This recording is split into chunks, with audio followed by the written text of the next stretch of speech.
begin. Welcome to Conversations with Melissa, part of Renify's Experts and Influencer series. Renify provides practical, research-based advice, courses, and peer support, focuses on the underlying drivers of our ADHD behavior. Through courses like budgeting for the ADHDer, home organizing for the ADHD lifestyle, and the ADHD book club, to name just a few, we provide a holistic program that serves to help you thrive with ADHD, not in spite of it. Please follow us on our YouTube channel for more ADHD resources and information, or visit renify.com to learn more about what we have to offer. That's RENA, F as in Frank, I.com. And I'm going to put that in the chat for people to access it. All right. Without further ado, welcome Stuart. Stuart, my guest. So Stuart is a certified ADHD life coach, an energizing motivational speaker, author, and Ironman triathlete. I'm impressed. He is founder of ADHD as a Skill Set, with a mission to help ADHD adults achieve enduring health and happiness by reframing our ADHD as an asset. For over 20 years, he worked in the travel and hospitality industry as a visionary brand builder. And we are very fortunate that a person with that much travel experience is sort of going to pull the curtain back with this eye towards the ADHD gaps. I've known Stuart mostly as a Zoom friend for the last few years, and we seen each other at the conference at least once. And he's just dear. So, I mean, it was like instant like. So I hope that you enjoy our talk today about traveling, how you can make it work for you. Thank you so much, Stuart, for being here. Truly a pleasure to be back here having this conversation. I'm really excited, and I want to make sure that, if you're here with us, and I know you've already said it, but like, bring it. I'm curious to hear some of the cool stuff that you've done, that you want to do, and the stuff that may trip you up. So I can make sure, like, zing me here to see if we can figure it out. But I think we got a lot of fun stuff to talk about too. Oh yeah, I sussed out my questions, and my last week's guest is an author. What did I do with her book? Right, of conventions. Yeah. She was a former booth babe, so she had a lot of convention stuff. Cool. So this, I think these two things go hand in hand. To, if we could just think about it a little in advance, right? Instead of, oops, I forgot all. I wasn't thinking about it at all, and now it's not working out for me. So let's get to know you a little bit before we dive into our topic. I'd said your bio says more than 20 years in travel and hospitality, and you're a certified ADHD life coach. What's your life journey with those two things? How did you get from one to the other, or just in a nutshell? I mean, yeah, it's a really great question, because I'm so pumped that I was able to connect the dots, right? This intersection between both. Yeah, 22 years, worked for cruise lines, hotel companies, marketing companies, tour companies, you name it. And actually 11 companies. So do the math on that. 22 years, 11 companies. Yeah, didn't know I had ADHD till my mid-40s, like 47. And love the business of travel. I mean, who doesn't want to travel and have fun and explore and meet new people, taste new foods, see things you don't see at home? So I really loved it. And I love business too, because now I'm an entrepreneur. I've been doing that for 17 years.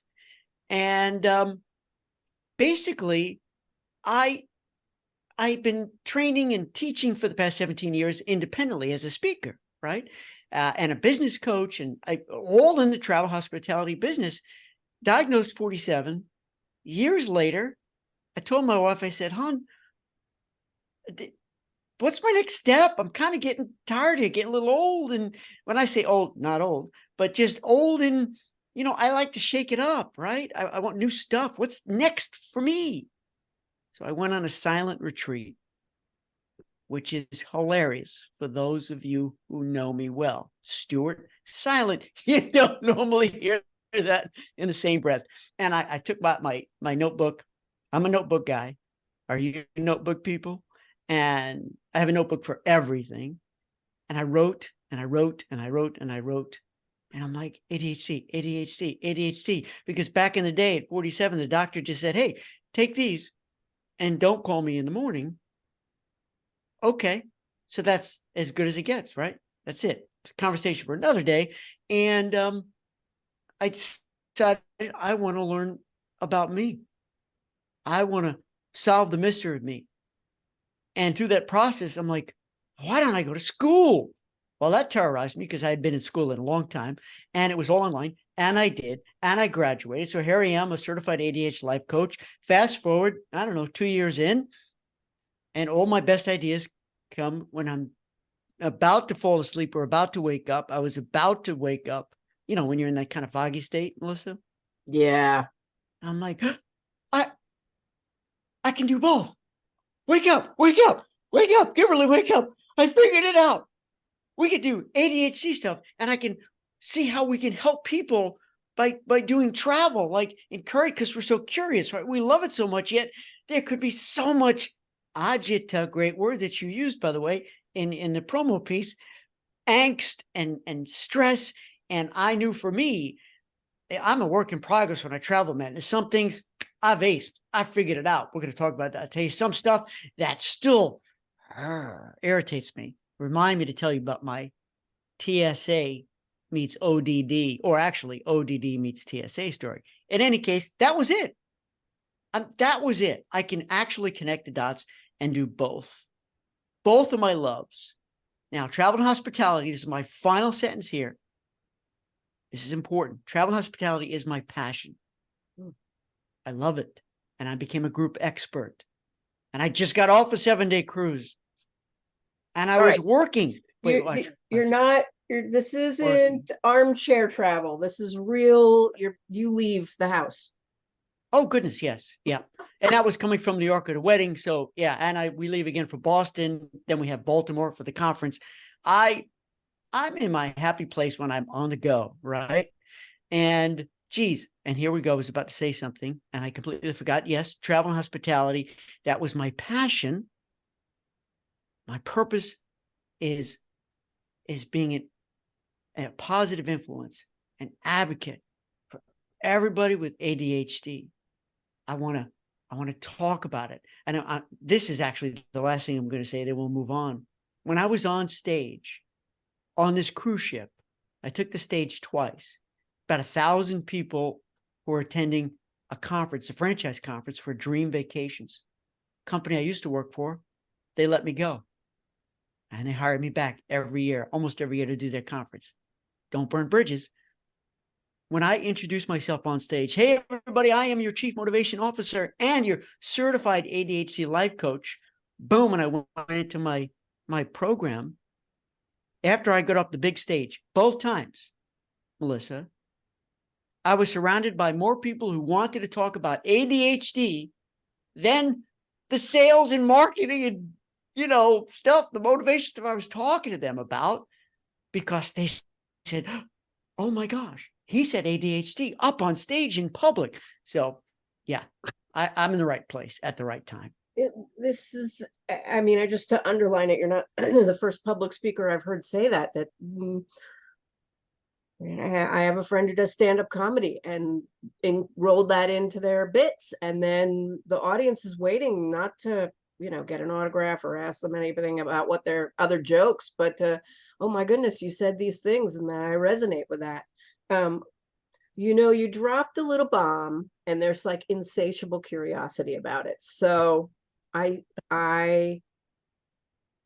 gonna answer this question right now. What is your TSA and ODD story?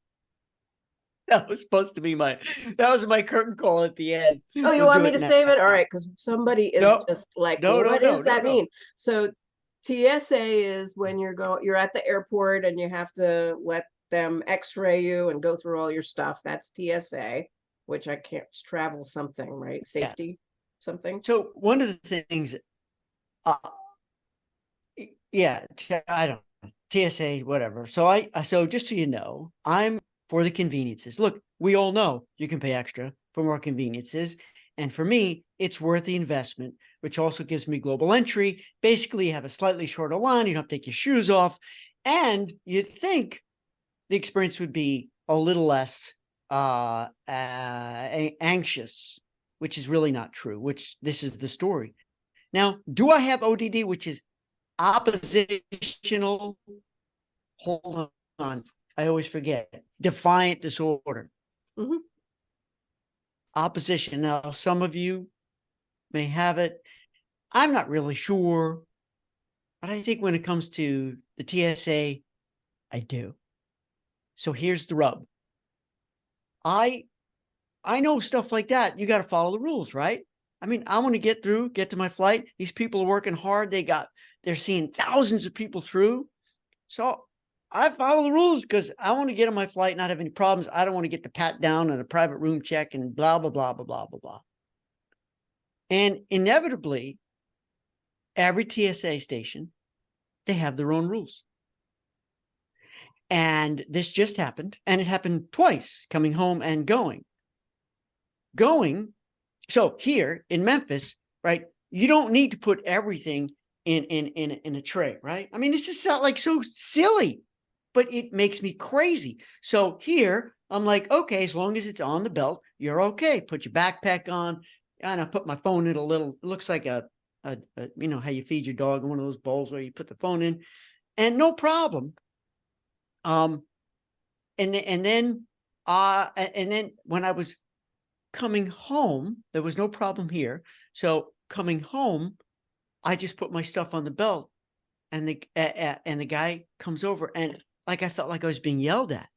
I was being scolded that no, everything must go in the bin. Like, what am I, a moron? I mean, this is what I'm feeling. Like, I didn't mean to break the rules, sir. I'm trying to be a good, good doobie here. And I had another instance too. And this young man I received it as being mean. I mean, I'm an adult. I know you're seeing thousands of people through. I don't want to give you pain or cause any stress. I'm a good guy. And I'm getting yelled at because I didn't even know what I did wrong, because every TSA has their own rules. So I give you so many examples, but that's my ODD or TSA meets ODD story, that even when I have the best intentions, I want to do good, I want to do right, I don't have a water bottle, you're not going to bounce me for something, except that time when I bought very expensive organic honey and forgot it was my bag, and that didn't go over well, because then I had to check the bag. So the $25 became $40 to check the bag. That's a story for another day. At least I brought the honey home. So when I gave it as a gift, I'm like, this is very expensive honey. Yeah, so that's my story. And it happens almost always, for those of you watching right now, almost always. So the lesson there is, before you get on that TSA line, you do Melissa's breathing exercise. 4 in, hold for 4, 4 out, hold for 4. And you say, okay, let's see what today's adventure is going to be. And make sure you have your little squeezy bowl. Make sure you have your little thing there, because these things, I mean, I go through these every 7 days because I beat the daylights out of them. I use them so much, but especially going through security, there's no set rules, everybody. There's no set rules. So really listen, really pay attention. And if you get yelled at, don't bite back. The last thing you want to do is bite back. So I'm going to give you the other. It's called a stoopses, when I open up my mouth, and I should have, because I have a blurting problem. I did have a blurting problem. So I'm just going to leave you with this too. When you get your luggage weighed, remember, it can't go over 50 pounds, right? And now don't write that down, because maybe you're on an airline, it's 45. So I don't want you to come back saying, Stuart, you said 50. Whatever the luggage weight is, before you leave your house, check it. Well, this is years ago, before I knew the ADHD thing, before I understood blurting and all. And everyone else is checking bags, and I'm looking, because the weight thing there, 51, 52, they're going right through. I'm 51. Sorry, whatever, dollars. I lost it. You let all these people through. How come I get through? I'm not paying anything. They made it. I'm getting it. And at that point, she threatened to call security and have me removed from the airport. So I did one of those. Stu learned his lesson.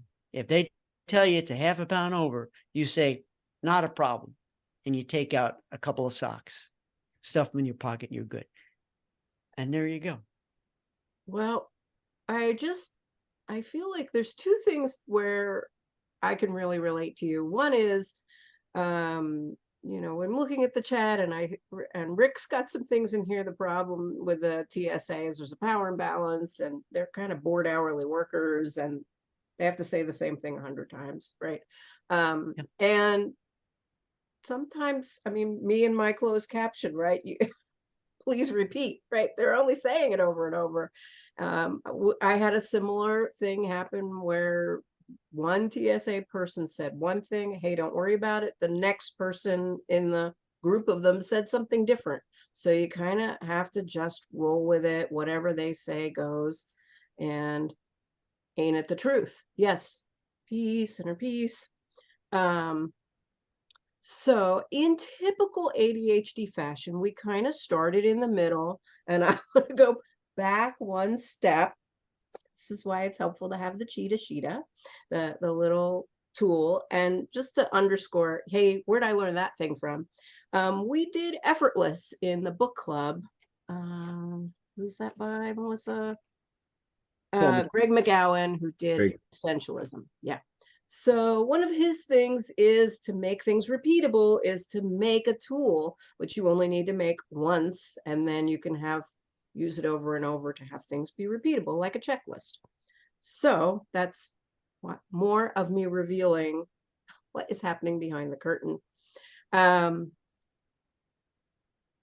What do you want people to leave with? I know that seems like, I said we started in typical ADHD fashion in the middle, and now I'm talking about the end, so that people can kind of get a filter. This is what this talk fits into this bowl, sort of. So what's our takeaway that we want people to walk away? And I have 5 points on slides I do want to share too, but here's the big takeaway is that and my speech at the international conference is called How to Create Your Own Personal ADHD Travel Checklist.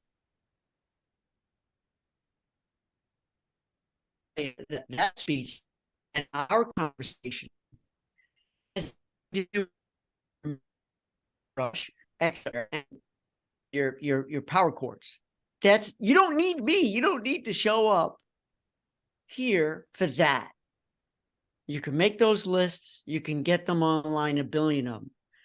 I'm here to talk about how, as an ADHDer, we can get through all the stages, because Rick and Melissa, there's so many stages of travel. Even the early stage a year before of choosing, where do I want to go? Oh my gosh. So, we ruminate, and we don't make a decision, or it's like, oh my gosh, we should have gone here. Hello, welcome to the club.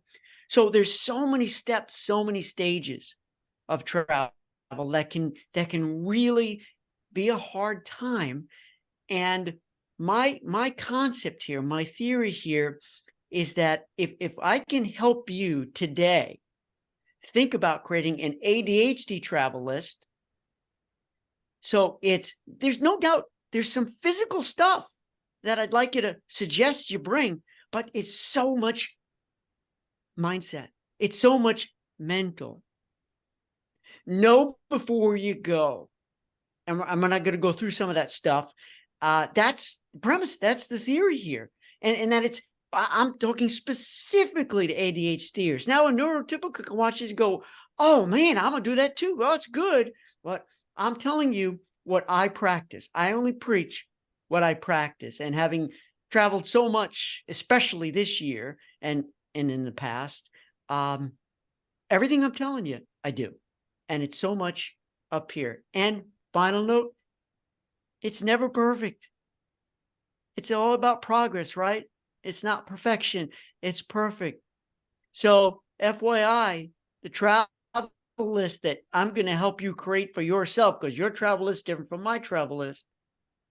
I want you to keep it in your suitcase, in every piece of baggage. So where else would you keep it? If you got a trip coming up, you're going to go grab your bag. Oh my gosh, Stuart, you're so smart. You left your checklist in your bag and you travel with it because you're going to update it, because it's always going to be something. Bummer. I wish I had brought that. Not a problem. Going to write it on the list, and it's going to get longer. So two things. One, I have outsmarted. It's the ADHD you outsmart yourself. You overthink it, and then where is that thing? So you don't have to limit yourself to the paper copy in the suitcase. You could put it on your phone. You could store it in your Google documents. You know, all roads lead to Rome. However, I will say, there are some tools. When we were planning this, I had some international travel, and I was advised to make a photocopy of my passport and put it in on the top part of the suitcase. And so every time I go, my suitcase has that thing still in it. So I already am leaving a paper in there that might be useful in the future. So it feels like natural. And then I have some other places where I use checklists, like for supplements or for medications I set up for me or other people in my household. And so I keep that as just a piece of paper next to those pills. So yeah, if you put it in the place where you're going to use it, right? What the fly in the ointment is, ADHD, I outsmarted myself and bought a brand new suitcase, and I never thought to look at my old suitcase, right? But that's why it doesn't hurt to put it 15 places. I want to circle back and read a couple things from the chat just to get us, so we're tuned into what folks are saying in here. There is someone has put in small airports are easier, and I could not agree more that there is a less tension for sure at the smaller airports. And then someone took their elderly mother, and the mom is over 90 and didn't have a current ID. And sometimes we can manage to work it for ourselves. But back to this. So this takeaway. All right. Now we've told you what our commitment, where we're coming from with this. Hey, we've learned something, and we're going to roll through it, right? Absolutely. People could look online for the best checklist for packing, packing light, packing directions on how to roll your clothes and maximize space. And your story about being overweight reminded me, my husband's a little bit, it's good. He's compulsive fanatical about X, Y, and I got my own things that I'm organized about. So he's got a scale that you use to weigh those things, because we do not like to be moving the stuff at the airport, and we have had to rearrange the bags because something was heavy, and I don't want to be charged for that. That annoys me. That feels like an ADD tax to me. Okay. All right. So you use this, right? This isn't just, hey, this is a good idea for you other ADDers. You use this. You have something you use, right? Yeah. Okay. Yeah. Absolutely. So I'm going to give you a super quick example, because you were talking international travel. So even before we sort of lay out the 5 points in the slides, the passport is tiny. And how, unless we travel internationally regularly, it's so easy to misplace or so what I do is I'm a giant envelope guy. So the passport is down here, but I even write myself a note. I love writing myself notes, because when I find it, I don't remember I wrote myself this note. I'm like, you good guy, you wrote yourself a note. I know it sounds silly. Of course, eventually I remember, but out of sight, out of mind. And all of a sudden, when I check I have a travel drawer, by the way, a travel drawer, and this is in it. And this goes with me. Well, I'm folding it now, but I keep it open, so it minimizes the chance. And by the way, what you said about doing a practice over and over, right? Like a habit. There's a word called heuristic. It's a heuristic rule, right? So that if I put my passport in here every time, there's a 99+% chance I'm never going to lose my passport. I'm going to remember it. Okay. If I put my personal ADHD packing list in my suitcase and put the suitcase up in the attic, there's a 99% chance I'm going to find my packing list because I know where it is. That's a heuristic rule, and I'm really into those. I'm going to tell my detour, but I'm going to keep it to myself a tiny bit. So let's go back to this idea of preparing or packing, right? Let's talk packing. So I had shared with you before I was married to my now spouse, I would go camping with him and his previous spouse. And we used to call it the NASA launch because they'd say to be there in the morning, maybe we're packed and ready, right? And they are pulling out every element that they need for camping. The fuel for their cook kit, right? The cook kit, the tents, everything they need. And they don't have a checklist exactly, but that's why we called it NASA launch, because we're watching them in real time put the stuff together and think about it and be sure they have it. And it's, in NASA, they do those check-ins with everyone. This is the communication people and the people who are checking the vital signs of the astronauts. And, you're talking to every one of these departments before you can leave. So on the one hand, at least you got everything. On the other hand, maybe you don't want it to be the NASA launch. Maybe you'd like it to feel more organic or less time consuming. So I really like where you were coming from about this awareness. And you had mentioned this idea of walking yourself through in your mind's eye. Let's start with awareness. One of the things you said was knowing your brand when it came to certain things, knowing your brand of travel. So let's start in that arena, knowing yourself, knowing your brand of travel. What does that mean? What's a brand of travel? What's so important is to understand who we are, what we love, what we don't, what irritates us, what pleases us in every sense of the word, especially, with our ADHD highs and lows. Because one of the big things I think I used to do that it becomes a challenge is when we're like, oh, I'm going on vacation. I don't need to worry about that. Yeah, you do, because frankly, friends, we'd never go on vacation from our ADHD. If you think when you get on that plane or in that car or on that ship or on that train, your ADHD is whether you packed it or not, it's part of you. It's coming.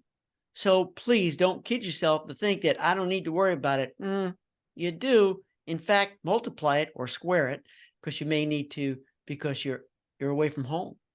So knowing your brand of ADHD helps you also unshame stuff from the past. What I like to say is, be kind, don't rewind. Now, if you're my age, you remember those VHS tapes where you had to rewind before you brought it back. And if you didn't rewind the tape, you got a whatever, dollar, whatever. So I'm encouraging you, if you've had bad experiences, and we all have, we're not here to talk about it. Like, we can have a race to the bottom, who had the worst travel experience of all. We all had bad ones, all of us. We're not going there, friends. So be kind, don't rewind, and say, this is who I am. Let's unshame it. No regrets from the past. And this is what we do in coaching, right? Let's tether to success. It's the Pareto principle, manifest success, what we believe will manifest. And I know, for me, Stuart, for instance, as a quick example, I need snacks with me at all times, because you don't want to be, I even made up a postcard. You don't want to be in the presence of hangry Stu. So, I mean, stuff like that. And so there's a lot of stuff as we go through some of this knowing your brand of ADHD. The sounds annoy you. What really focus on what bugs you, and what are you going to do to soothe that, to satisfy it? So that's what I mean by know your brand, because it's so relative to what your personal travel checklist is going to look like. I really appreciate that. This idea of knowing what you need. It's not a surprise. Sometimes I like to call it, there's this little ADHD voice that tells us, don't worry about that thing. Or you'll remember that. You don't need to write it down. Or that thing will just work itself out. That thing's a fib. It's a fibber. And the sooner you have some way of noticing that oh, wait, I know better than that, than to not address that, right? I know better than to not put it on my calendar, right? I know I should just take a moment here and put it on my calendar. Right, knowing your gaps. So maybe you're a time blindness person, or maybe I don't know, right? There's more than you in the car. So maybe you left a lot of time, but somehow one of your companions, right, all the time got sucked away, and now you're really cutting it close to the airport, right? Knowing those things, right? And you thought to yourself, oh, I'll go to the ladies' room at the airport and I'll rearrange my purse and I'll do this, that. No, right? I know everything has to be all the way ready before I'm leaving the house, for example. And I mean, I like to I know where my ID is for that TSA thing that I'm going to do first. And I know where my ticket is. I have everything for all the people I have to interact in the first few minutes of the airport. That's important to me, because I don't like hanging out with my purse all the way open. It's just a thing. But that's what I hear you saying in this know yourself and understand the things that bug you, and address them. Don't just go, hey, that's not going to bug me because I'm on vacation. You're still bringing you on vacation and that thing bugs you. That's right. Yep. Yeah. And there's so many things that we're not gonna have time today, but friends, as you go through it, and we're going to talk through the mental walkthrough in a little bit, but yeah, the better we can prepare and peel off the shame or stigma about it. I mean, I put these index cards I'm showing you, I get them all over the house to remind me what to do. It's a heuristic rule. If I know, it's it's okay. So just go ahead, give yourself a hug, because we are the most curious people on the planet, and along with it comes we need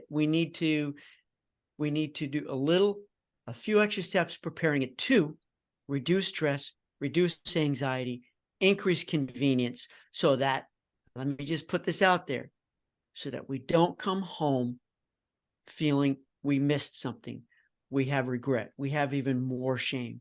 That's really the whole goal here. What can we do today to prepare so when we get there, wow, I thought of almost everything, right? Progress, not perfection. And I'm coming home saying, I did it. I did it. I did so much planning. And we're going to talk about travel style next, right? Because that's the next point, knowing your brand. So you come back satiated, happy, thrilled, instead of, when you see your friends and family, the first thing you do is, well, you're not going to believe what happened to me here and there. Oh, no. How about, oh my gosh, sit down. I got to show you some pictures. And I can't even describe this food that we had. I've never even tried Thai. I've never even had a lobster roll. I mean, I always talk about food. I'm a foodie, but there you go. Well, I like this knowing we need to understand ourselves and not pretend that we're going to be some other person on our trip. We still are going to have the preferences. And my speaker who wrote the convention book, one of her things was, people will dress up at conventions in their costumes. Bring some comfortable shoes and bring your fuzzy slippers for when you're in your hotel room. And I think I said a story when we were doing talking about that part where I don't wear my flip-flops around my house, but if I'm visiting friends with a pool, that's in my things to bring. It's not that I wear them all the time, but I know that I'm gonna need that type of footwear in that situation. And so that's one of the things I liked about your walkthrough. My spouse is sort of every contingency. It might rain. We need our rain slicker, you know? Yeah. Yeah. Yeah. I'm gonna go through that Mhm. in a minute. And the other part is the style, the travel style, right? We talked about Mm. this, before we got together here. It's one thing to know your brand of ADHD. It's another to know your travel style. I mean, some of us are crazy adventurers. We don't do any planning. We get on a plane, we just go. Get on a train, just go. Get in the car and just go. That's not me. That's not me. Some of you are. In fact, if you are, you probably won't be watching this because you just show up, and that's your style of travel. You're an adventure seeker, you're an explorer. It's like no plans, just go. And some of us are super planners, over planners. I need it all laid out. And I'm kind of on that side. So don't kid yourself to say, I'm good for this trip. I'm going to be the explorer. How'd that work out for you the last time you tried it, or anybody who's tried it here who's on with us right now?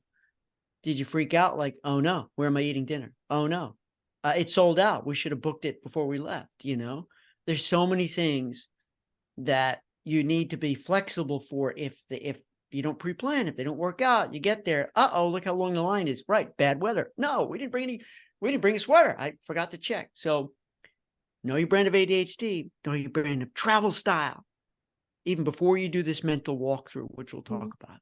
Yeah. So you were talking about that, and it's not that I'm always prepared for everything. I wouldn't claim that, but there's certain things that have happened in the past that I do not want to be unready for. So, a little Latin in high school, semper paratus, always ready, right? Not Yeah. really prepared. I think it's really ready, which is like, I want my stomach medicine to be in my purse. I want my headache medicine to be in my purse. The thing that charges my battery for my phone. I don't want a big purse, but it needs to have a few essentials. So if a few things go sideways, I have what I need in there. Yeah. So that's what I know about myself. I do not like to be, I'm having that thing happen again. Yeah. It Yeah. rankles me. Like if Yeah. you mean I had this and I solved it, but I didn't make it solved moving forward. Ugh. Yeah, Yeah. I don't want to trip over that same rock again Yeah. if I can avoid it. Yeah. So say more about you explained our travel brand, our travel persona. Um, how are maybe we're footloose and fancy free, maybe we're a little hybrid. I've traveled with people where we're gonna wing it, but I like to know the hotel I'm sleeping at the first night and the last night, where I'm leaving to go to the airport from, where I'm going from the airport to, and where sleeping. I like those, paid those in advance. I have those two anchor points. That's the if I'm going real loose with the whole thing, but Yeah.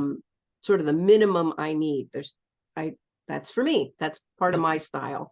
Usually I'm not that loose, right? Usually Yeah. I know the whole thing about where I'm going to be most of the time.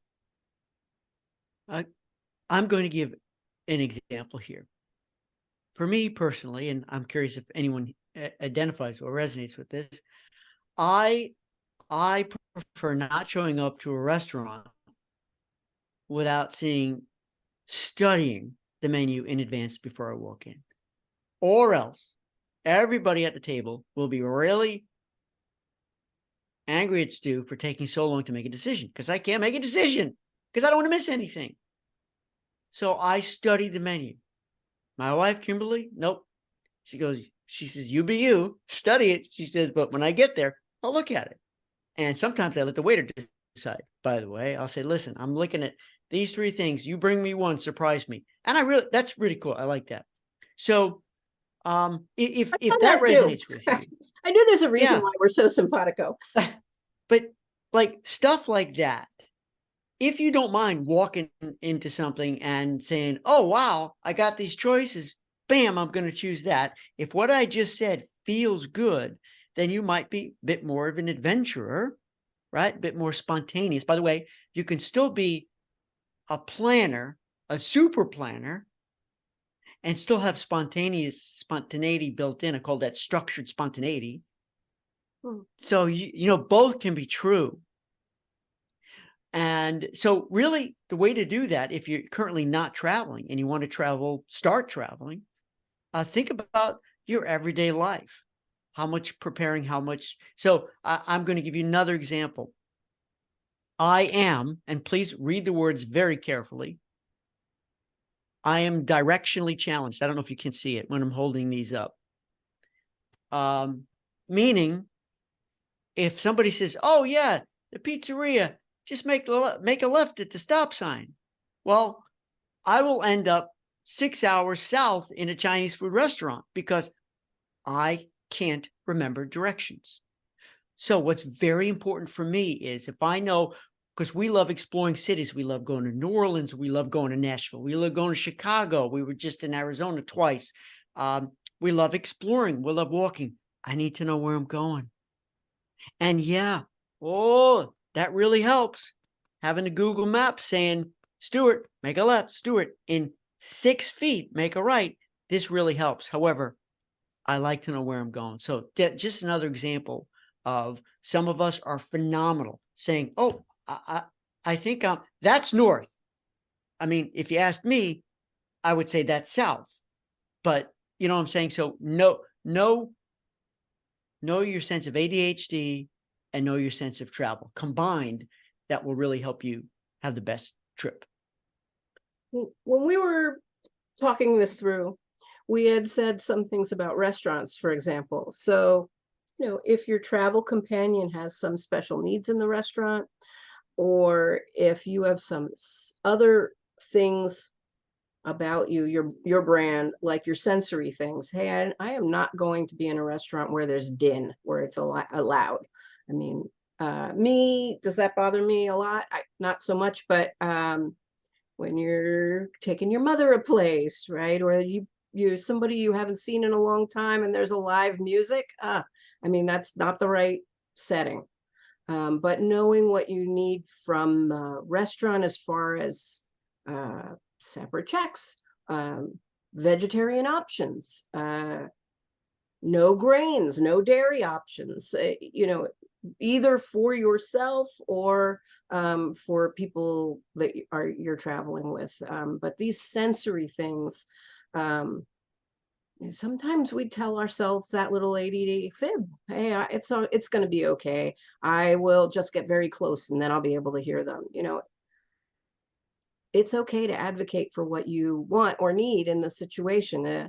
I want the restaurant to not have a lot of noise. It's important to me, or I want to get a booth where it's set back so that it's quieter. Or I'd like these dietary things. I don't have a lot of dietary restrictions, but I have traveled with people with those. So understanding, once you hitched yourself to that other person, their needs are your needs. So it doesn't hurt to, you're going to need to understand you're pushing too hard for their stuff. Hey, it's not that big a deal, or it's okay. If you're the blabbermouth who always is in the front of the crowd and you're going to go up to the maitre d', and say, we want a quiet table and we all want separate checks. It's getting a good read on what are the things you need, right? I have an example that happened last week on this cruise ship. It's this massive cruise ship. We decided to have breakfast in the, they have these, if anybody's ever cruised, you have a lot of options for food. Well, we decided to eat in the main dining room, and this dining room was vast. It was huge. We got a lovely table for two. We asked for a table for two, and they seat us, and it was perfect up until they sat a couple inches from us on the left. And maybe a foot from us on the right at best. And here is this vast dining room. Clearly, they had just opened up a new section and we were the first in it. And I felt all of a sudden, you know, when you feel a little bit of, I'm going to use the word rage. He's a part of me. He's on my bus. His name is Roger Rage. And I felt like really upset that we couldn't have even conversations. It's like, hey, might as well join us. No, it's not what I wanted. So in a moment's notice, though, I had a mini meltdown. And if anyone follows me on Instagram, I felt I needed to share this, hear myself say it on a short reel, saying, I'm sorry, I didn't go crazy. I had a mini meltdown, and I just said, hun, we're moving to another table. And that caused problems because then the next couple were supposed to sit there and they're looking at me like, those people aren't supposed to be there. So I caused a bit of a fracas. Fracas, I think is the word. I don't know how to spell it, but it's a fun word to say. And so here's what I learned from it. You want to take every experience and learn from it. That I'm not going to assume we're going to have a quiet little private table. I'm going to advocate for myself. And from now on, all restaurants, I'm going to say, especially if it's just the two of us, right? That's most important. Hi, would you mind if there's a quieter corner or a booth? I'm going to ask in advance. Know before you go. I didn't realize I was going to have that instant reaction because I go from 0 to 60 yesterday. And, my cortisol levels, boom, spiked, and it took a while to come down. So I just needed to share that story. Yeah, it's helpful because these things, especially, we did RSD. We had Dodson and Dr. Dodson and Beth Bardeen talking about it, and these are prime examples where under a little, even though we're on vacation, there is a little bit of other stressors. Am I doing it right? Am I maximizing this? You're out of your usual element. There's some other things, and there's a trigger, right? Being bossed or told, or we feel some way we're shamed. So understanding it can happen. Also, all right, I got myself calmed down. I apologized, right? I tipped well, or I made a real apology. Sometimes when it's people waiting on you, the best apology is a little green, a little cash money. Yeah. Are we up to an ideal walkthrough point? I feel like we talked about knowing your ADHD brand, but I don't know whether we said all the things like memory issues, forgetting things, maybe being disorganized or time blindness, So the not finishing off things. Oops, I thought I had my phone in my pocket, but I left it in the men's room. Not me in the men's room, but I've left I video have cameras had friends do that. Yeah, I've left phones. And by the way, I have a term for that. Here's the solution. I'm trying to make it a heuristic rule for me. It's one of those things that I want. It was a habit deconstruction, habit reconstruction. Thank you, Cam. I do what's called the look back. I literally had to give it a name. It's called the look back. Whenever I get up and leave a restaurant, if we're sitting at the pool and we're leaving the pool, if I'm at the gym and I'm going to another piece of equipment, whenever I'm transitioning, and I came with something, I do the look back. I stop and I literally will look back. And Melissa and Rick, 33% of the time, something's on the table. My glasses, my little backpacks. We make a habit of traveling with this little backpack. So, it's called a look back. Do you want me to talk about the mental walkthrough? Hold on for a second. I see a question. I didn't So really notice that it had come through. So there's a question, but I like this look back, and Sure. I have a couple of those heuristic. I only do X or Y, right? Or right. If I'm not home and I've taken my jewelry off, I put it in my shoe, right? And when you put your shoe on, you find your stuff, right? That could be where I put my glasses as well. So I love this idea that you have something you reliably do that you can trust yourself about. It sure is helpful. It limits the options about what's happening. So we have this question. Would it be a good or bad idea to let staff at the airport know that we have ADHD? I feel like it could go either way. So that's from our questioner. That is a great question. And in as much as I would really, and there's nothing, I don't think any harm can come from that. You never know how it's going to be received. That person could have had experience with it and say, I understand. How can I help? Or, oh, okay, I got a little of that too. Next. You don't know.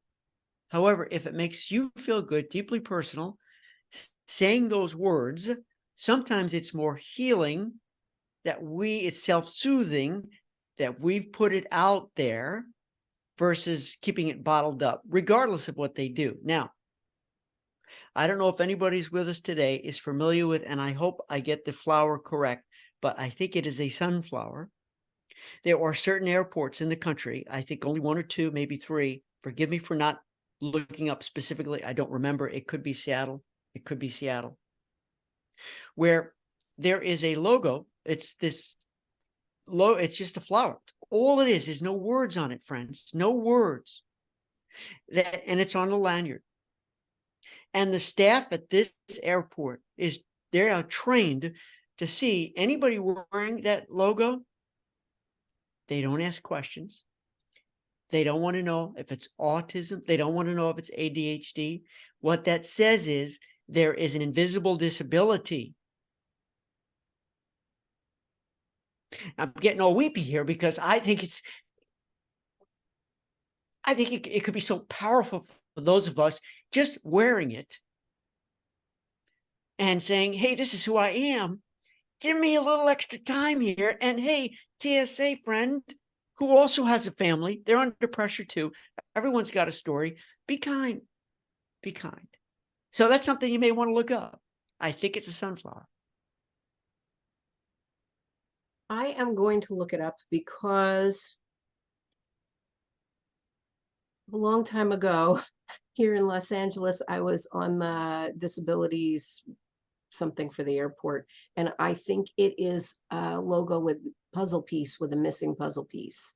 And I know for autism that if you wear that you can get more support.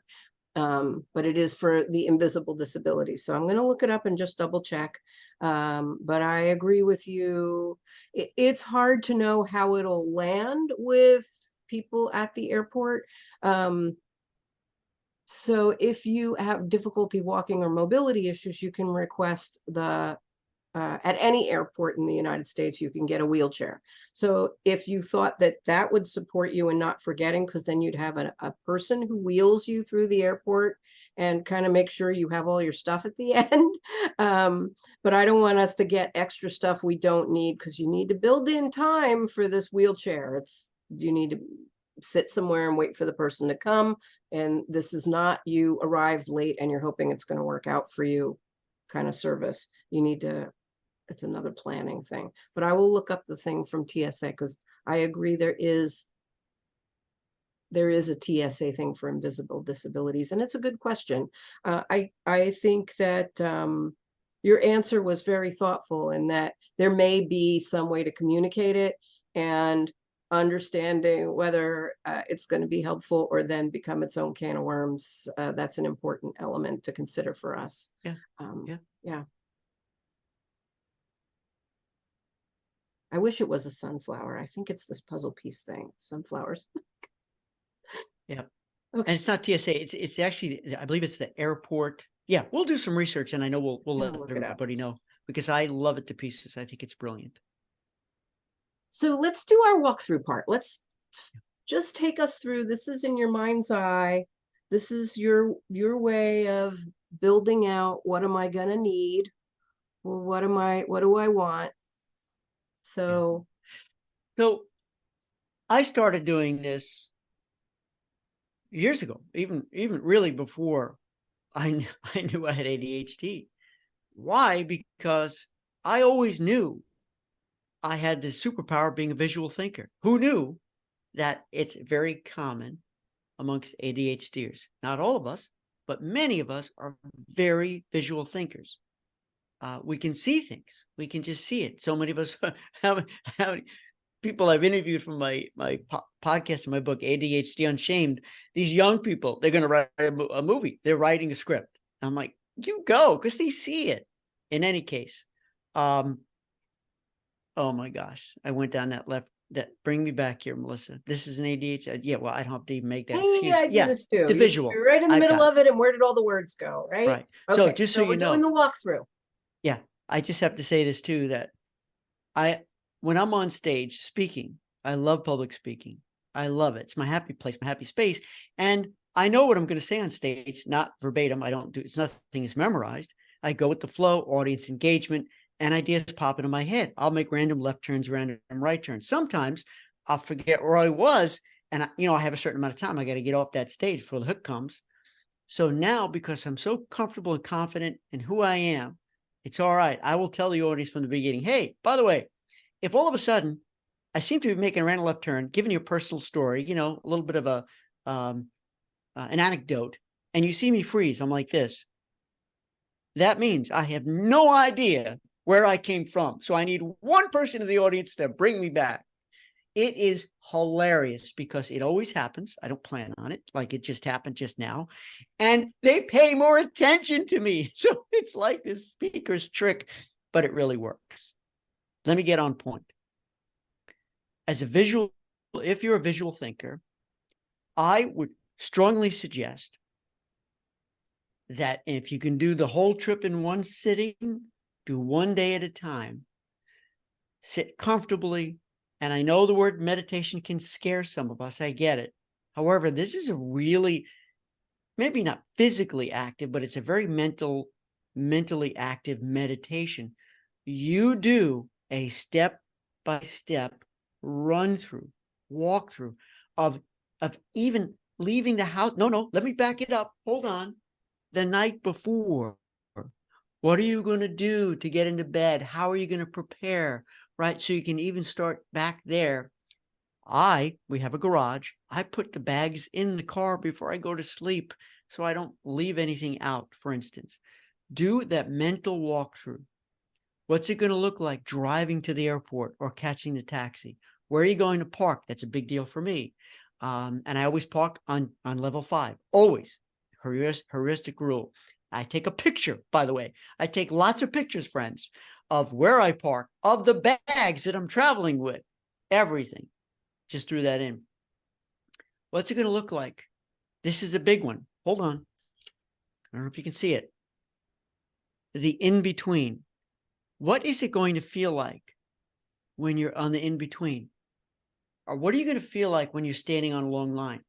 What is it going to feel like when you get to the airport early? I hope you do. And you got something to do. You need something to do. What are you going to have handy? Feel that. Keep a notepad or record your words as you're saying, remember to bring the books that I'm never going to read, but maybe I will this time. Remember to bring my puzzles, the fidget toy. Remember to download the apps and the movies that you want to watch. So what's it going to feel like when I'm boarding? What's it going to feel like when I sit in that seat? Oh, right. I want to bring my noise canceling headphones and I want to have music downloaded because I don't really want to pay for the Wi-Fi in the plane. What's it going to feel like when I get thirsty? Am I going to fill up my collapsible water bottle before I get into my seat so I don't have to wait for them to come give me water? Okay, which they say is complimentary, but really, I paid for everything. The snacks are free. Really? No, I paid for the snacks. Sorry, I'll get off my horse. What's it going to feel like when I'm getting hungry? Oh, I got a bag of nuts. I got a bag of raisins. I got a bag of I was going to say prunes. I don't have prunes. Dates. Like, and in my backpack, which I should have held up for you here. What's it going to feel like when I arrive at the destination, getting the luggage? I got a picture of all the bags I brought. What is it going to feel like? What do I do there? Do I have the address already in Google Maps? If I'm going to, take an Uber or a Lyft or a taxi or whatever. What's it going to look like when I check in? What if there's long lines? Can I pre-check in? Did I pre-check in for, you can do that for hotels. And what am I going to do for food? Now, Stuart, this guy you're looking at, talking to right now, I live to eat. I love food. So every morsel, every meal counts. So my first meal has got to be yummy, has got to be good. When I go visit family back in New York, the first place I go sometimes before I get to mom's house is for a bagel. Sorry, mom. It's the truth. So that's why I do a complete thorough check of what's the walkable food to the resort or the hotel, wherever I'm going to be. Where are the food options? Oh, I got this here and I got that there. And okay, well, actually, the hotel has a pretty good marketplace. I can buy stuff there too. But I like some fun stuff. So I can go on, but Melissa and Rick and everybody with us right now, I encourage you to make this a heuristic practice. Do a walkthrough, because what's going to happen is you're going to get feelings, you're going to get sensations, you're going to feel irritated that it's all in your mind's eye, but you're going to say, oh man, I better have something with me because I don't like that. I don't favor that. That makes me a little bit crazy. And wait, right around the corner is an ice cream place. I can't wait to treat myself. Making myself thirsty right now. Go through every step. And even if you do one day at a time, I promise you, you're going to feel it. All those senses are going to be fired up. And I think you're really going to be able to know before you go, hey, I've been here before. It's going to be less new. There'll be less surprises. What do you think? Well, I see in the chat, I find it very hard to visualize, but I feel like this could be done with journaling, or maybe even using Google Street View. And I like how much creativity you're bringing to this idea. Another thing I find terrifically useful is just talking it through with another person, and they might add their things, co-pilot. That's terrifically helpful. So you're talking about this about, paying for the Wi-Fi. I bought first iPad, and that's one of the things I do. I charge it, and I buy myself a movie, and I load it on the night before. And I load the pictures I might want to show to anybody we're going to see on that tool, because I think it's a better medium for that. Wheelchair. All right. So that was part of the chat over in this in the chat. OH wheelchair, or WC wheelchair. I know it was not water closet. Okie doke. Sorry. Come back from there, Melissa. That we sometimes have some of these heuristics that we always do X and Y. Like I use Lyft when I'm traveling to get from the airport to a place. So sometimes I need to check that that Lyft is in that city, and that my app is updated, because I haven't really used it since the last time I was traveling. So if you're listening to Stuart and I bat around things we do, I hope that when he invited you to have a notebook at the beginning, that you're listening for maybe, what do I need for my Thanksgiving travel, or my travel to the conference where Stuart is going to be doing this as a workshop, or your holiday travel that's coming up. Hey, I'm bringing presents and my luggage could get lost, so my carry-on's all going to be those presents. Is there anything else I need to carry? Am I going from a warm place to a cold place? Am I carrying my coat? Do I have enough carry-on room for all of these things? Just saying it to a co-pilot or a trusted person, that you could just walk it through, even if you're not a good visualizer. I find that for me, that works very well. So say more about co-pilot, Stuart. Yes. I just want to make a quick comment. I'm so happy somebody here among us said, well, I'm not the visual thinker, Stuart. I like writing and journaling. Thank you. I love that. And that proves the point that we all have our own brands of ADHD. We all have our own travel styles. That's why my travel checklist looks so different from yours, right? So what that reminded me, I just want to say, is a mind map. I think it's a perfect time. I mean, you be you when it comes to how you want to journal, but I see this great as a mind map. Okay, I'm going to the airport. What does that look like? Right. I'm going to go for food. What does that look like? However you want to do it. So yeah, I just want to capitalize on it and make that comment that the whole idea is that it's a very personal travel checklist. You get through how you what makes you feel great, the best way to get through. And Melissa, repeat the question because I just had to make that comment. What was Oh, the with a question? co-pilot. Tell us more Thank you. about co-pilot. And yeah, and I see in the chat somebody sharing their Uber experience. So thank you for it's helpful for us to know what works for other people. Yep. Yeah. So co-pilot, I'm a talker. So in this case, in most of these trips, my wife Kimberly we're able to travel together. I find it I'm taking a deep breath because it's very liberating for me to talk it through too, for me to share it through too, because I will have a bazillion concerns. Uh-oh, what if? Uh-oh, what if? And she will say, we'll be together. We'll figure it out. At least write the options down. If that's closed, find a place that's open. If it's too much money, we'll do a backup. Keep those hours open because maybe we want to go on that hike that you forgot, and that's okay because I love you. And sometimes you forget we had already talked about hiking Camelback, which is what really happened.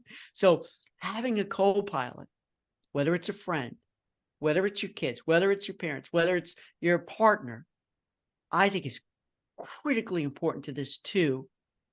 It's not doom and gloom if you don't, because some of us are solo travelers and we love it. We embrace that. And having a co-pilot can be a great asset.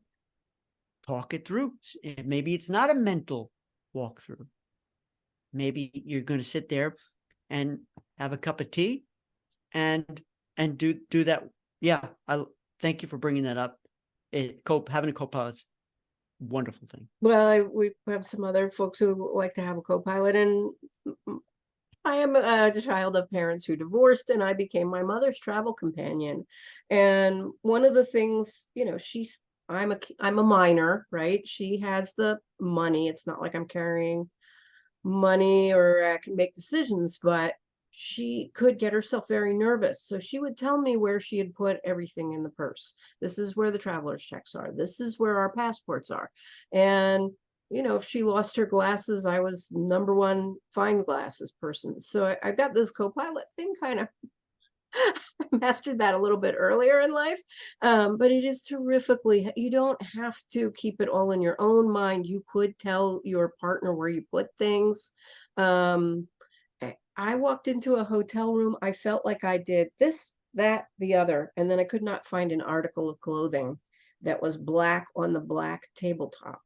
And I had actually done more than three things, but when I walked it back and forth, I still couldn't find it. If there wasn't another person in the room with these dark I never would have found that garment again. It just was invisible to me. So we don't have to make ourselves cuckoo. We can tell the people around us when something's gone amiss. I know sometimes we'll be like, I think I'll just keep it to myself for a second or two and try and handle it, but it might work out better if it's not a secret. Yeah. Yeah. Very true. And you get different perspectives. You get different perspectives. Mhm. And I'm a perspective guy. I love hearing perspectives. I love giving perspectives because I can, and sometimes it's like, oh, great idea. So you work together. It's terrific. And let me just say, this expression, lead or get out of the way. If this is your trip, if you've been put in charge, well, you go ahead and you plan it out. If they've given you permission, you run the show. If someone else is leading the trip,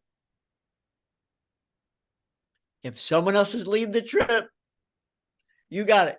You got to get that mindset. Like if you like having control, you need to embrace that either, right? You need to prepare for that too. To say, okay, Al, these are hard words for me to say. I'm going to say them anyway.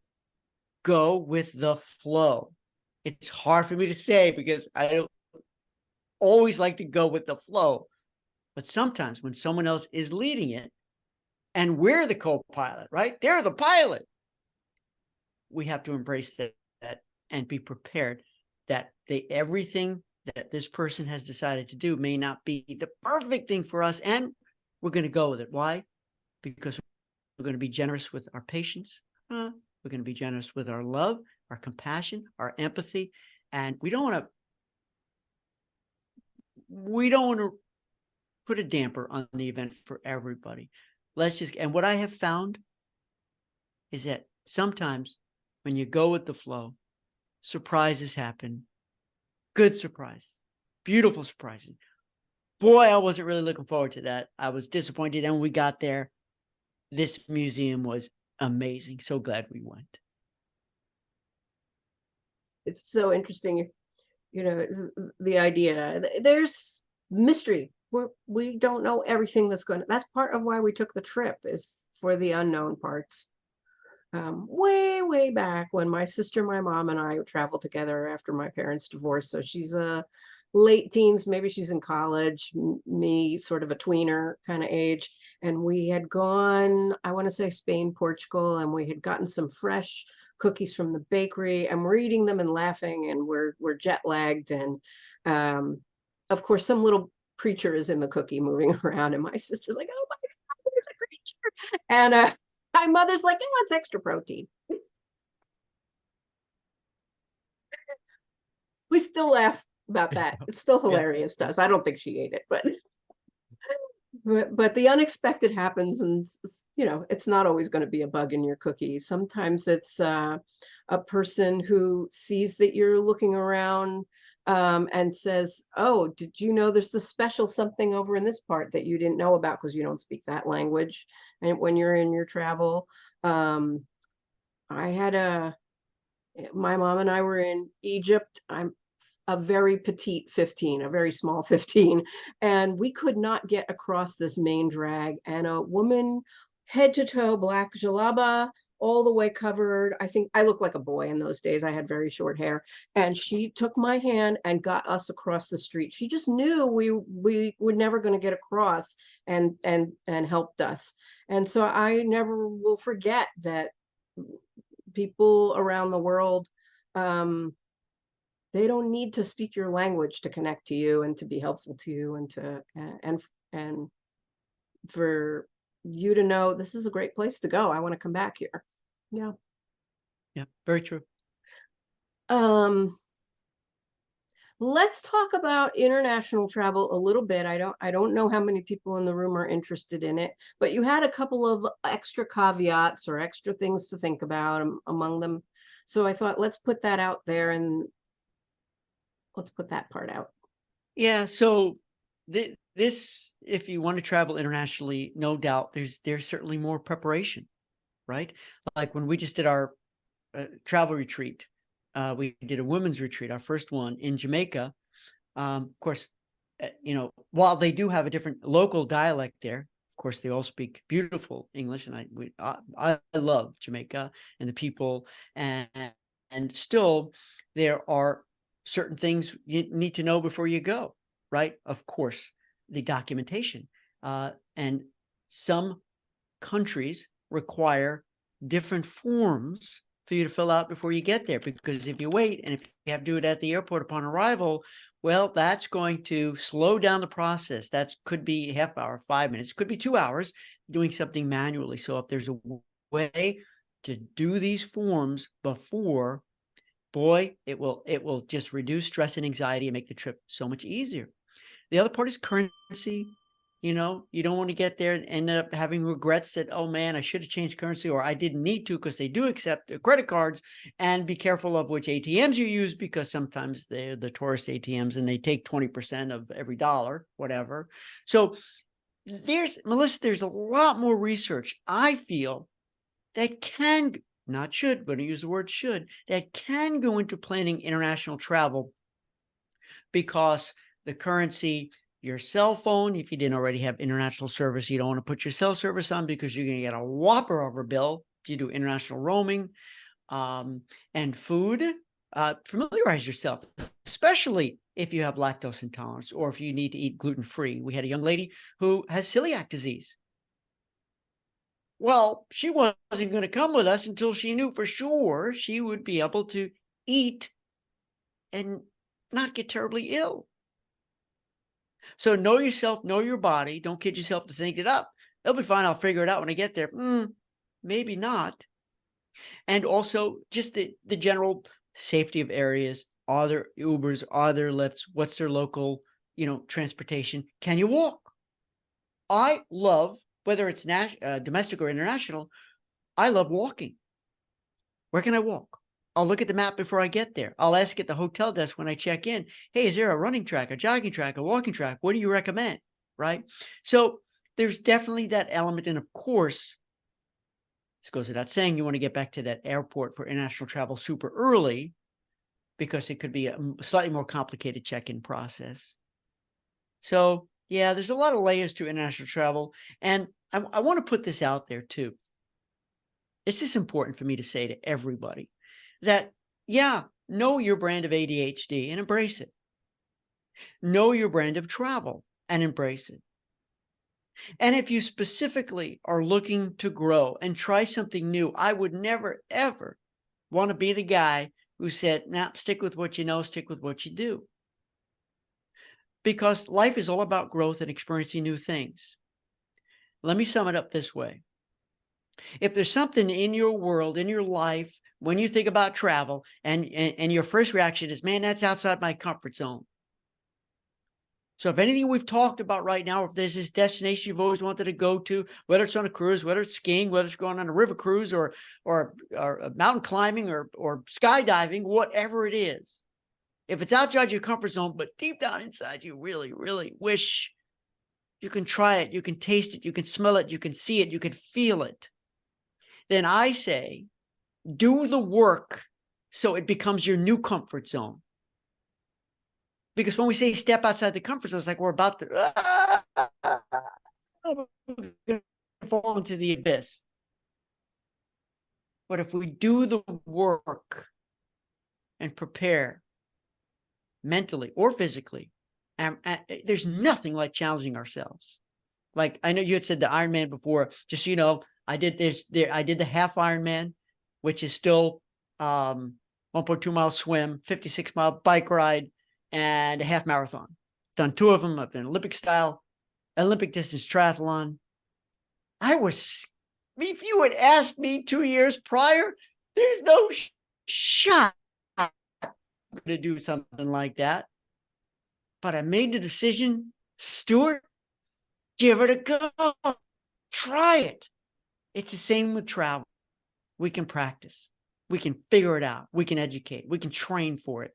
And I would want you to experience something that's deep down inside, something you want. Work through the fear. Feel a fear and do it anyway. That's a book. I love that book by Dr. Susan Jeffers. Feel a fear and do it anyway. Feel the fear and do it anyway. Yeah. Excellent note. Right. I usually take a little break at the top of the hour, which I wasn't paying enough attention to the time today. Pardon me. And I have a question we did not prepare for. I recognize a couple people in the room are going to the conference for the first time, and we walked through and we gave examples of travel from our lives. Is there, you've been to the conference, is there any other things? You said some things like when you get where you're going, walk through the hotel and see where all the food is. You walk through the hotel and see where the conference is being set up in the areas where that is. Do you have any other conference-centric travel-ish things you do that you'd like to share? Yeah. How long do we have? No, I'll keep it succinct because last year was my first ever ADHD conference.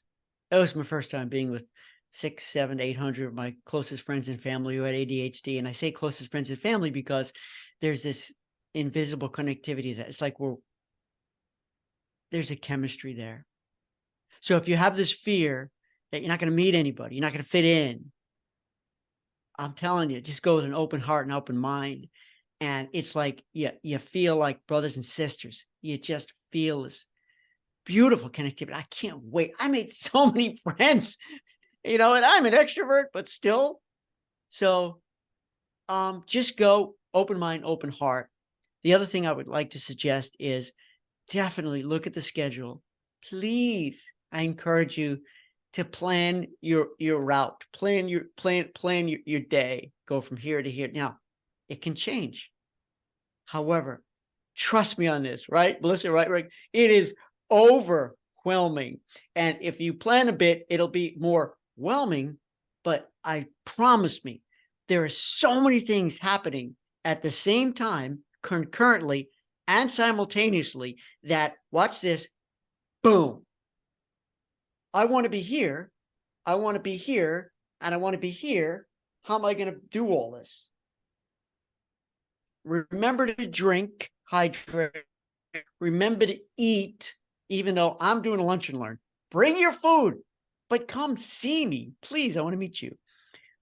So you definitely want to plan that. You want to plan your nutrition. So when we were in Texas, wherever we were, Dallas, I found this cute little diner that was walkable. I had breakfast there every morning. And I went with somebody. I said, hey, come with me. Let's go get an old-fashioned diner breakfast. I'm going to do the same for Baltimore. I'm a foodie. I like to know. I'm not going to be happy with the $20 sandwich. That's probably worth 50 cents that the hotel may charge. But with all due respect to the hotel, sorry. It's a preconceived notion. I prejudged. The other thing is this. You're out there. You're there to learn. You're there to meet. You're there to grow. You're there to make memories. And what, have a mission in mind. What's your mission? Why are you going? Is it there to meet certain people? Is it there to get some autographs of these people who have written the books on ADHD are usually there, like Dr. Dotson, for instance. Who else do you want to meet? There are influencers there. I'm dear friends with Ryan Mayer and ADHD coach Ryan. He's amazing. And I met him there. Who else do you want to meet when you're there? Right. So sort of plan that out. So you don't come back saying, oops, I forgot. Shoulda, woulda, coulda. Same thing when you're traveling on vacation. What are the things you want to do? Who are the people you want to meet? Right? Have those experiences. The final thing I want to say, unless there's more ideas here, and I'm sorry. I like these little, I'm an index card guy. It says, define your indulgence. Define your indulgence. Now, I'm going to be really raw here, but you get true stew. Rick and Melissa, you invited me to come on this program, and you're not going to get a faker. You're going to get true stew. So before I go any place, including this cruise we were just on, I have to define my indulgence. How much do I want to drink? How late do I want to stay out? How much do I want to eat? How much do I want to talk and share? Because I can be a champion oversharer. I'm a bourbon guy. So I want to try this one and that one. And, I just want to keep it in perspective. Before I leave my hotel room, I'm going to have one drink with friends and have soda water after. Have a plan. So it's not so spontaneous that before you know it, you get caught up in something and it's 2:00 in the morning and you're partying your brains out. Or I ate too much. I didn't need to go back out at 11, have pizza because I'm going to feel terrible the next day. So I have this little motto. I'm going to share it with you because you're getting true stew. This is me. Drink less, eat less, and talk less.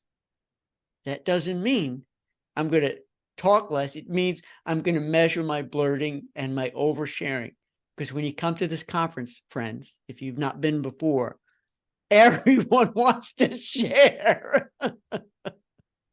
And it's beautiful. And we love each other. It's super cool. And I just like to be aware of it. And I have certain techniques that I have personally to control the blurt. And that's what I would say. You're really thoughtful. You bring a lot to the party. I like the true stew. You heard it here. True stew. Yeah. What are you coming for? We sometimes don't get clear about our expectations until we're heading back to the airport, and I didn't get that thing I meant to get. If we can contemplate them in advance to, make sure that they occur, right? If there's someone you want to meet, for example, which is a great example. There are lots of author events where people are signing their books and they're speaking, and there's a couple of meet the professionals and meet the speakers events. So if you have your sights on, hey, I'd really like to meet Stuart or Rick, who's in this room, or Ari Tuckman, or any number of authors, thinking about it, looking for them. Don't want to be too stalky, right? No talking in the men's room or ladies' room with them. That's their private time. This is stuff we talked about last week. But naming it so it's not invisible until you regret it. Very helpful advice. Thanks, Stuart, so much.